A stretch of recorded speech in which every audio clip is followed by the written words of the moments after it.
कौसल्या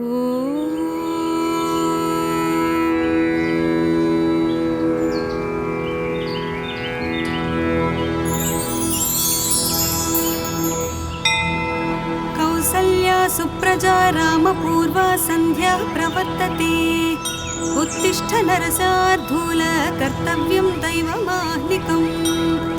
कौसल्या सुप्रजा रामपूर्वा सन्ध्या प्रवर्तते। उत्तिष्ठ नरशार्दूल कर्तव्यं दैवमाह्निकम्। उत्तिष्ठोत्तिष्ठ गोविन्द उत्तिष्ठ गरुडध्वज। उत्तिष्ठ कमलाकान्ता त्रैलोक्यं मङ्गलं कुरु। उत्तिष्ठोत्तिष्ठ गोविन्द उत्तिष्ठ गरुडध्वज। उत्तिष्ठ कमलाकान्ता त्रैलोक्यं मङ्गलं कुरु। मातः समस्तजगतां मधुकैटभारे। वक्षो विहारिणि मनोहर दिव्यमूर्ते। श्रीस्वामिनी श्रितजनप्रियदानशीले। श्रीवेङ्कटेश दयिते तव सुप्रभातम्। तव सुप्रभातमरविन्दलोचने। भवतु प्रसन्नमुखचन्द्रमण्डले।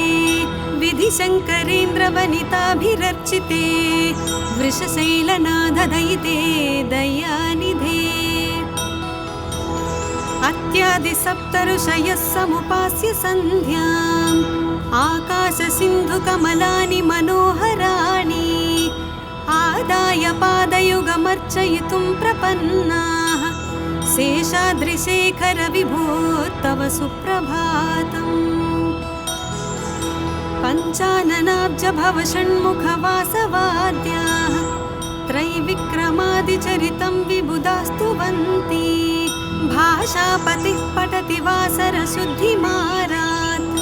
शेषाद्रिशेखर विभो तव सुप्रभातम्। ईषत्प्रफुल्ल सरसीरुह नारिकेलपूगद्रुमादिषु मनोहर पालिकानाम्। आवाति मन्दमनिलः सह दिव्यगन्धैः। शेषाद्रिशेखर विभो तव सुप्रभातम्। उन्मील्य नेत्रयुगमुत्तमपञ्जरस्थाः। पात्रावशिष्टकदलीफलपायसानि। भुक्त्वा सलीलमधकेलिसुखाः पठन्ति। शेषाद्रिशेखर विभो तव सुप्रभातम्। तन्त्री प्रकर्ष मधुरस्वनया विपञ्च्य। गायत्यनन्तचरितं तव नारदोऽपि। भाषा समग्रमसकृत्कर चारुरम्यम्। शेषाद्रिशेखर विभो तव सुप्रभातम्। भृङ्गावली च मकरन्दरसानुविद्धजङ्कारगीतनिनदैः सह सेवनाय। निर्यात्युपान्तसरसीकमनोदरेभ्यः। शेषाद्रिशेखर विभो तव सुप्रभातम्। योषागणेन वरदग्निविमध्यमाने। घोषालयेषु दधिमन्थनतीव्रघोषाः। रोषात् कलिं विदधते ककुभश्च कुम्भाः। शेषाद्रिशेखर विभो तव सुप्रभातम्। पद्मेशमित्रशतपत्रगतानि वर्गाः। हर्तुं श्रियं कुवलयस्य निजाङ्गलक्ष्म्याः। भेरीनिनादमिव बिभ्रति तीव्रनादम्। शेषाद्रिशेखर विभो तव सुप्रभातम्। श्रीमन्नभीष्टवरदाखिललोकबन्धो। श्रीश्रीनिवास जगदेकदयैकसिन्धो। श्रीदेवतागृहभुजान्तर दिव्यमूर्ते। श्रीवेङ्कटाचलपते तव सुप्रभातम्। श्रीस्वामी पुष्करिणिकाप्लवनिर्मलाङ्गाः। श्रेयाधिनोहर विरिञ्चि सनन्दनाद्या। द्वारे वसन्ति वरनेत्रहतोत्तमाङ्गाः। श्रीवेङ्कटाचलपते तव सुप्रभातम्। श्रीशेषशैलगरुडाचल वेङ्कटाद्रिनारायणाद्रि त्रिवृषभात्रिवृषात्रिमुख्याम् आख्यां त्वदीयवसतेरनिशं वदन्ति श्रीवेङ्कटाचलपते तव सुप्रभातम्। सेवापरः शिव सुरेश कृशानुधर्मरक्षोऽम्बुनाथ पवमानधनाधिनाथाः बद्धाञ्जलिप्रविलसन्निजशीर्षदेशाः श्रीवेङ्कटाचलपते तव सुप्रभातम्। धाटीषु ते विहगराज मृगाधिराज नागाधिराज गजराज हयाधिराजाः स्वस्वाधिकारमहिमाधिकमर्थयन्ते श्रीवेङ्कटाचलपते तव सुप्रभातम्। सूर्येन्दुभौमबुधवाक्पतिकाव्यसौरि स्वर्भानुकेतुदिविसत्परिसत्प्रधानाः त्वद्दासदासचरमावधिदासदासाः श्रीवेङ्कटाचलपते तव सुप्रभातम्। तत्पादधूलिभरितस्फुरितोत्तमाङ्गाः स्वर्गापवर्गनिरपेक्षनिजान्तरङ्गाः कल्पागमाकलनयाकुलतां लभन्ते श्रीवेङ्कटाचलपते तव सुप्रभातम्। त्वत्कोपुराग्रशिखराणि निरीक्षमाणाः स्वर्गापवर्गपदवीं परमां श्रयन्तः मर्त्या मनुष्यभुवने मतिमाश्रयन्ते श्रीवेङ्कटाचलपते तव सुप्रभातम्। श्रीभूमिनायकदयादिगुणामृताब्दे देवादिदेव जगदेकशरण्यमूर्ते श्रीमन्ननन्तगरुडादिभिरर्चिताङ्ग्रे श्रीवेङ्कटाचलपते तव सुप्रभातम्। श्रीपद्मनाभपुरुषोत्तम वासुदेव वैकुण्ठमाधव जनार्दन चक्रपाणे श्रीवत्सचिह्नशरणागत पारिजात श्रीवेङ्कटाचलपते तव सुप्रभातम्। कन्दर्पदर्पहर सुन्दर दिव्यमूर्ते कान्ताकुचाम्बुरुहकुट्मललोलदृष्टे कल्याण निर्मल गुणाकर दिव्यकीर्ते श्रीवेङ्कटाचलपते तव सुप्रभातम्।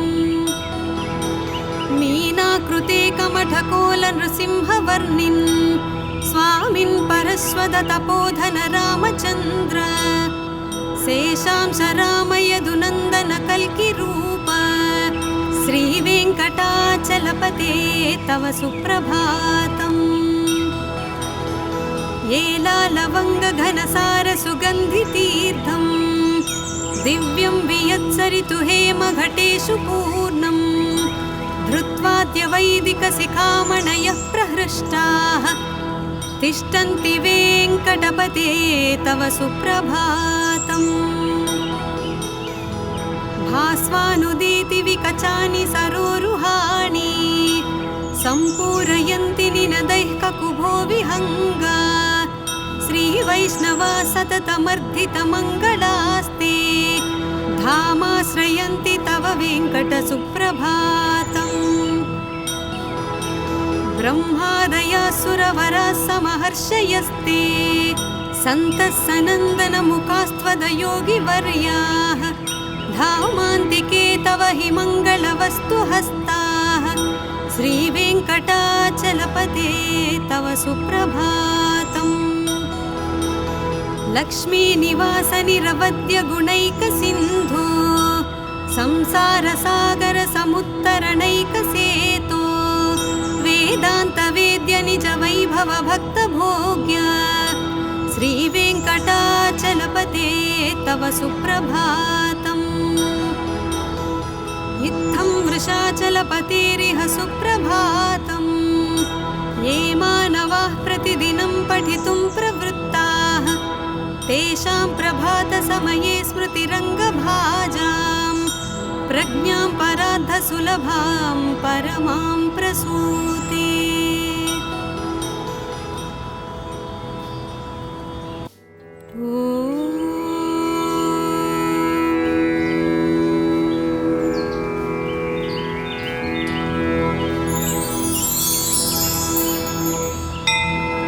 कौसल्या सुप्रजा रामपूर्वा सन्ध्या प्रवर्तते उत्तिष्ठ नरसार्धूल कर्तव्यं दैवमाह्निकम् कौसल्या सुप्रजा रामपूर्वा सन्ध्या प्रवर्तते उत्तिष्ठ नरसार्धूल कर्तव्यं दैवमाह्निकम् उत्तिष्ठोत्तिष्ठ गोविन्द उत्तिष्ठ गरुडध्वज उत्तिष्ठ कमलाकान्ता त्रैलोक्यं मङ्गलं कुरु उत्तिष्ठोत्तिष्ठ गोविन्द उत्तिष्ठ गरुडध्वज उत्तिष्ठ कमलाकान्ता त्रैलोक्यं मङ्गलं कुरु मातः समस्तजगतां मधुकैटभारे वक्षो विहारिणि मनोहर दिव्यमूर्ते श्रीस्वामिनी श्रितजनप्रियदानशीले श्रीवेङ्कटेशदयिते तव सुप्रभातम् तव सुप्रभातमरविन्दलोचने भवतु प्रसन्नमुखचन्द्रमण्डले विधिशङ्करेन्द्रवनिताभिरर्चिते वृषशैलनाथदयिते दयानिधे अत्यादिसप्तऋषयः समुपास्य सन्ध्याम् आकाशसिन्धुकमलानि मनोहराणि आदाय पादयुगमर्चयितुं प्रपन्नाः शेषाद्रिशेखर विभो तव सुप्रभातम् पञ्चाननाब्ज भव षण्मुखवासवाद्याः त्रैविक्रमादिचरितं विबुधास्तुवन्ति भाषापतिः पठति वासरशुद्धिमारात् शेषाद्रिशेखर विभो तव सुप्रभातम् ईषत्प्रफुल्ल सरसीरुह नारिकेलपूगद्रुमादिसु मनोहर पालिकानाम् आवाति मन्दमनिलः सह दिव्यगन्धैः शेषाद्रिशेखर विभो तव सुप्रभातम्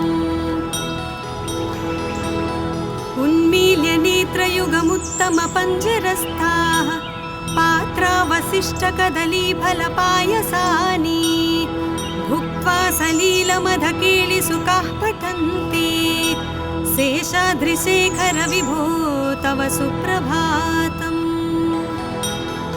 तन्त्री प्रकर्ष मधुरस्वनया विपञ्च्य गायत्यनन्तचरितं तव नारदोऽपि भाषा समग्रमसकृत्करचारुरम्यम् शेषाद्रिशेखर विभो तव सुप्रभातम् भृङ्गावली च मकरन्दरसानुविद्धजङ्कारगीतनिनदैः सह सेवनाय निर्यात्युपान्तसरसीकमनोदरेभ्यः शेषाद्रिशेखर विभो तव सुप्रभातम् योषागणेन वरदग्निविमध्यमाने घोषालयेषु दधिमन्थनतीव्रघोषाः रोषात् कलिं विदधते ककुभश्च कुम्भाः शेषाद्रिशेखर विभो तव सुप्रभातम् पद्मेशमित्रशतपत्रगतानि वर्गाः हर्तुं श्रियं कुवलयस्य निजाङ्गलक्ष्म्याः भेरीनिनादमिव बिभ्रति तीव्रनादम् शेषाद्रिशेखर विभो तव सुप्रभातम् श्रीमन्नभीष्टवरदाखिललोकबन्धो श्रीश्रीनिवास जगदेकदयैकसिन्धो श्रीदेवतागृहभुजान्तर दिव्यमूर्ते श्रीवेङ्कटाचलपते तव सुप्रभातम् श्रीस्वामी पुष्करिणिकाप्लवनिर्मलाङ्गाः श्रेयाधिनोहर विरिञ्चि सनन्दनाद्या द्वारे वसन्ति वरनेत्रहतोत्तमाङ्गाः श्रीवेङ्कटाचलपते तव सुप्रभातम् श्रीशेषशैलगरुडाचल वेङ्कटाद्रिनारायणाद्रिवृषभाद्रिवृषाद्रिमुख्या आख्यां त्वदीयवसतेरनिशं वदन्ति श्रीवेङ्कटाचलपते तव सुप्रभातम्। सेवापरः शिव सुरेश कृशानुधर्मरक्षोऽम्बुनाथ पवमानधनाधिनाथाः बद्धाञ्जलिप्रविलसन्निजशीर्षदेशाः श्रीवेङ्कटाचलपते तव सुप्रभातम्। धाटीषु ते विहगराज मृगाधिराज नागाधिराज गजराज हयाधिराजाः स्वस्वाधिकारमहिमाधिकमर्थयन्ते श्रीवेङ्कटाचलपते तव सुप्रभातम्। सूर्येन्दुभौमबुधवाक्पति काव्यसौरिस्वर्भानुकेतुदिविसत्परिसत्प्रधानाः त्वद्दासदासचरमावधिदासदासाः श्रीवेङ्कटाचलपते तव सुप्रभातम्। तत्पादधूलिभरितस्फुरितोत्तमाङ्गाः स्वर्गापवर्गनिरपेक्षनिजान्तरङ्गाः कल्पागमाकलनयाकुलतां लभन्ते श्रीवेङ्कटाचलपते तव सुप्रभातम्। त्वत्कोपुराग्रशिखराणि निरीक्षमाणाः स्वर्गापवर्गपदवीं परमां श्रयन्तः मर्त्या मनुष्यभुवने मतिमाश्रयन्ते श्रीवेङ्कटाचलपते तव सुप्रभातम्। श्रीभूमिनायकदयादिगुणामृताब्दे देवादिदेव जगदेकशरण्यमूर्ते श्रीमन्ननन्तगरुडादिभिरर्चिताङ्ग्रे श्रीवेङ्कटाचलपते तव सुप्रभातम्। श्रीपद्मनाभपुरुषोत्तम वासुदेव वैकुण्ठमाधव जनार्दन चक्रपाणे श्रीवत्सचिह्नशरणागत पारिजात श्रीवेङ्कटाचलपते तव सुप्रभातम्। कन्दर्पदर्पहर सुन्दर दिव्यमूर्ते कान्ताकुचाम्बुरुहकुट्मललोलदृष्टे कल्याण निर्मल गुणाकर दिव्यकीर्ते श्रीवेङ्कटाचलपते तव सुप्रभातम्।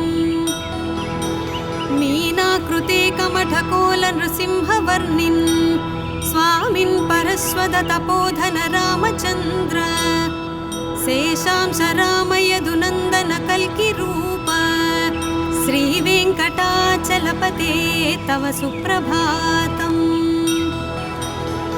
येलालवङ्गघनसार सुगन्धितीर्थम् दिव्यं वियत्सरितु हेमघटेषु पूर्णम् धृत्वाद्यवैदिकशिखामणयः प्रहृष्टाः तिष्ठन्ति वेङ्कटपते तव सुप्रभातम्। भास्वानुदीति विकचानि सरोरुहाणि सम्पूरयन्ति निनदैः ककुभो विहङ्गा श्रीवैष्णवा सततमर्धितमङ्गलास्ते धामाश्रयन्ति तव वेङ्कटसुप्रभातम्।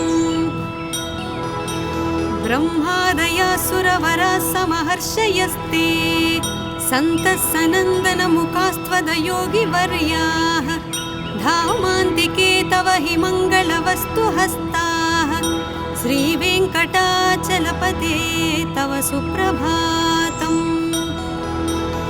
लक्ष्मीनिवास निरवद्य गुणैकसिन्धो संसारसागर समुत्तरणैकसेतो वेदान्तवेद्य निज वैभव भक्तभोग्य श्रीवेङ्कटाचलपते तव सुप्रभातम्।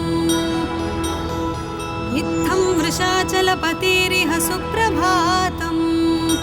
ये मानवाः प्रतिदिनं पठितुं प्रवृत्ताः तेषां प्रभातसमये स्मृतिरङ्गभाजां प्रज्ञां परार्धसुलभां परमां प्रसूते।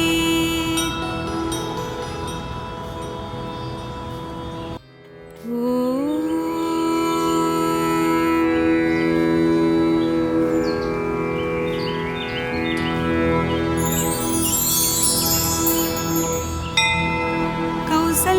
सुप्रजा रामपूर्वा सन्ध्या प्रवर्तते उत्तिष्ठ नरसार्धूल कर्तव्यं दैवमाह्निकम् कौसल्या सुप्रजा रामपूर्वा सन्ध्या प्रवर्तते उत्तिष्ठ नरसार्धूल कर्तव्यं दैवमाह्निकम् उत्तिष्ठोत्तिष्ठ गोविन्द उत्तिष्ठ गरुडध्वज उत्तिष्ठ कमलाकान्ता त्रैलोक्यं मङ्गलं कुरु उत्तिष्ठोत्तिष्ठ गोविन्द उत्तिष्ठ गरुडध्वज उत्तिष्ठ कमलाकान्ता त्रैलोक्यं मङ्गलं कुरु मातः समस्तजगतां मधुकैटभारे वक्षो विहारिणि मनोहर दिव्यमूर्ते श्रीस्वामिनी श्रितजनप्रियदानशीले श्रीवेङ्कटेशदयिते तव सुप्रभातम्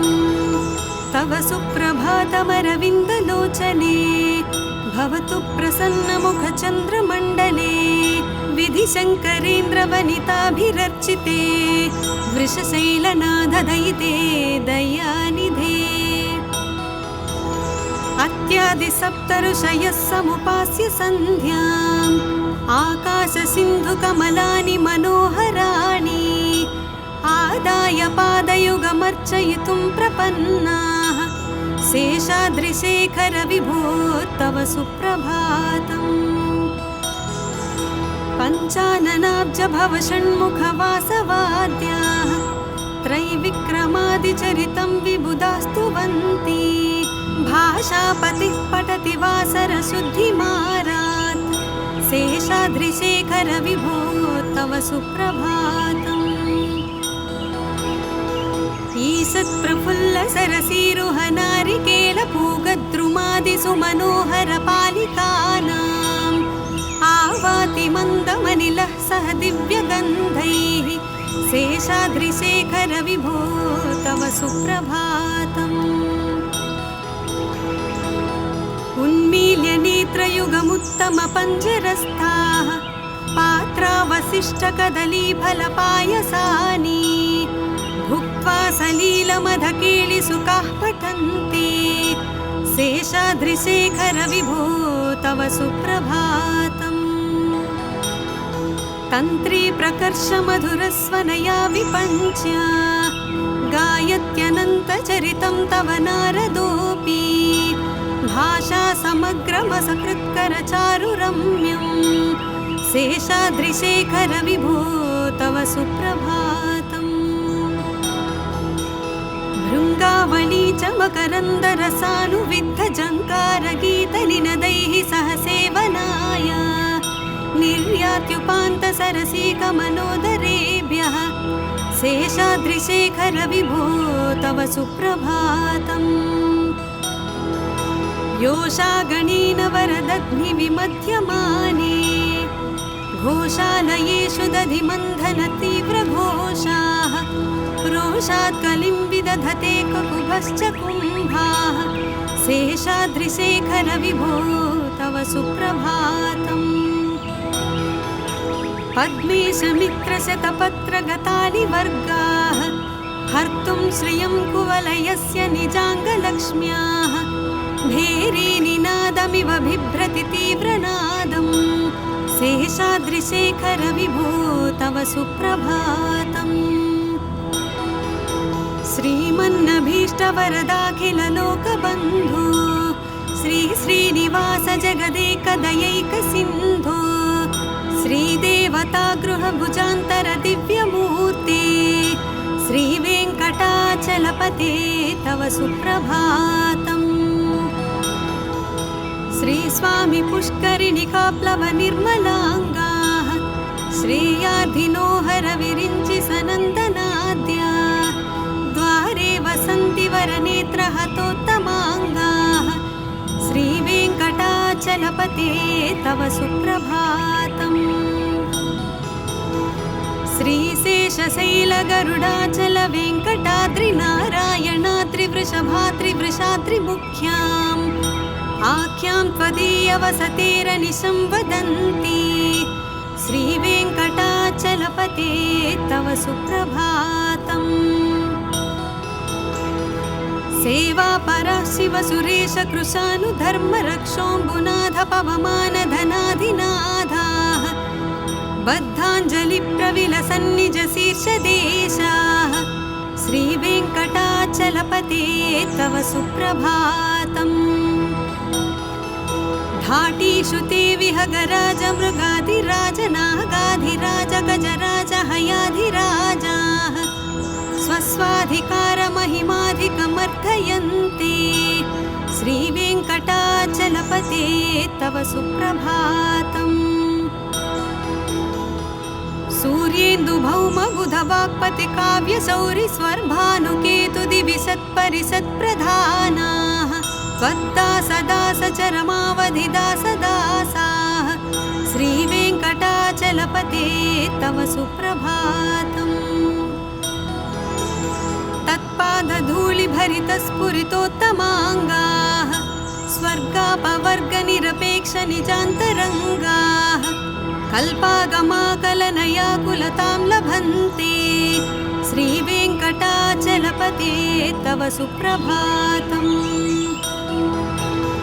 त्वत्कोपुराग्रशिखराणि निरीक्षमाणाः स्वर्गापवर्गपदवीं परमां श्रयन्तः मर्त्या मनुष्यभुवने मतिमाश्रयन्ते श्रीवेङ्कटाचलपते तव सुप्रभातम्।